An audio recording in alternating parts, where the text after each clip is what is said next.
안녕하세요. 동물병원 사용 설명서의 와베씨입니다. 오늘은 그다지 즐겁지 못한 일로 급하게 영상을 촬영하게 되었습니다. 어제 저녁 개는 훌륭하다라는 프로그램 100회 특집, 여러분들은 시청하셨는지 모르겠는데요. 주제는 중대형견 입마개 착용 의무화 찬반에 대한 토론이었습니다. 기존 출연자이신 강영욱 훈련사님과 이경규님, 장도연님 외에 연예인분들과 변호사 서동준님, 표창원 전 의원님이 게스트로 출연하셨는데요. 중대형견 입마개 착용 의무화에 대한 본인의 찬반 의견에 대해 나누는 시간이었죠.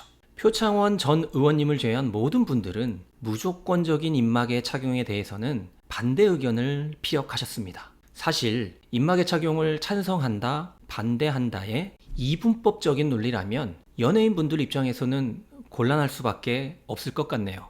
왜냐하면 어느 쪽을 지지하던 시청자들로 인한 후폭풍이 예상되는 것은 당연하니 말이에요.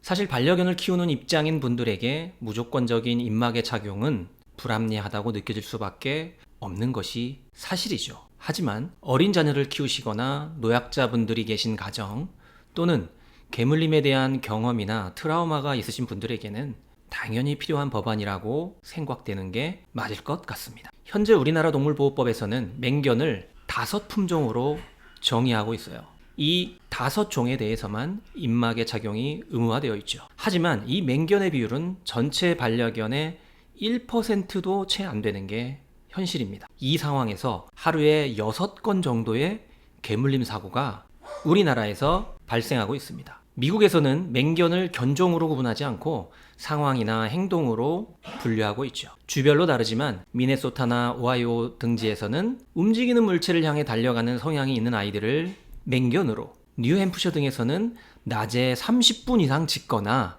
밤에 짖거나 땅을 파고 쓰레기를 흐트러 놓는 등의 행동을 하는 아이들을 맹견으로 분류한다고 합니다. 좀 이상하긴 하죠. 영국에서는 맹견을 키우려면 정부의 허가가 필요하고요. 스위스에서는 일반 반려견을 키우기 위해서도 필기 실기 시험이 필요하고요. 생후 4개월 이내에 사회화 교육을 실시한다고 합니다. 독일에서는 맹견을 1, 2급으로 분류해서 총 19종을 지정하였고 1급의 4종은 일반인들이 키울 수가 없다고 하네요. 반려동물 선진국 미국, 유럽이라고 해도 완벽해 보이거나 아주 합리적으로만 보이지 않는 것은 저만의 생각일까요? 문제는 어떻게 해야 개물림 사고를 예방할 수 있느냐? 바로 이거겠죠. 소형견에서부터 대형견까지 10년 넘게 진료를 보다 보면 어느 정도 아이들의 성향이 파악이 되곤 합니다. 여러분들은 아실지 모르겠지만 동물병원이라는 곳이 개물림 사고에 대해 예측할 수 있는 어찌 보면 유일한 곳일지도 모르겠어요. 제가 동물병원 수의사여서 드리는 말씀이 아니고요. 크고 작은 개물림을 가장 많이 겪어본 사람도 바로 수의사일 것입니다. 왜냐하면 얌전하고 공격성이 전혀 없어 보이는 아이들도 피를 뽑고 엑스레이를 찍고 소독하고 주사를 맞다 보면 내면의 방어적인 공격성이 발현되는 것을 쉽게 발견할 수 있기 때문이에요. 대형견이라고 하더라도 검사나 처치 시에 아파도 전혀 공격성을 보이지 않는 아이들이 있고요. 아주 작은 초소형견이라고 하더라도 입마개를 착용하지 않고서는 귀 청소조차 해줄 수 없는 아이들이 있거든요. 대부분의 반려견 보호자분들은 자신의 반려견이 어떤지를 잘 알고 있어요. 평소엔 얌전하지만 다른 강아지를 만나면 흥분한다던가 유독 어린아이에게 짖음이 심하다던가 아니면 남성에 대한 방어적인 공격성이 있다던가 등등 말이에요. 법으로 명확히 정해지면 참 좋겠죠. 하지만 저는 불가능하다고 생각합니다. 아니 최소한 근시일 내에는 아주 합리적이고 타당한 정책이 나오기는 힘들다고 생각해요. 그렇다면 어떻게 해야 할까요?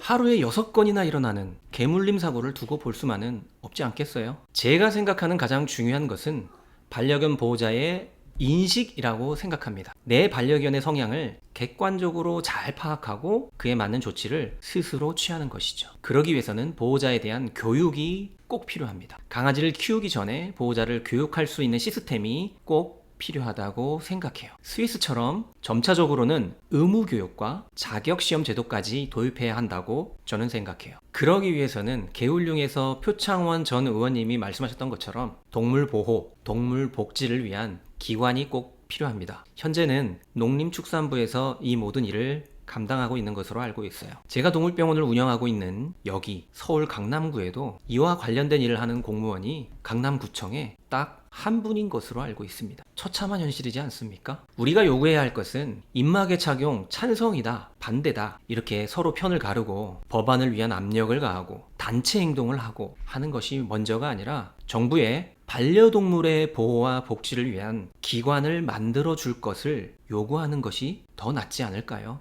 대선이 얼마 남지 않았습니다. 저도 그분들의 반려동물 정책을 한번 들여다 보겠습니다. 여러분들의 생각은 어떠신가요? 오늘 저녁 8시 실시간 진료방송에서는 개물림 사고 방지를 위한 중대형견 입마개 착용에 대한 찬성, 반대 의견을 한번 나눠보도록 하겠습니다. 많은 참여 부탁드립니다. 동물병원 사용 설명서의 와베시였습니다.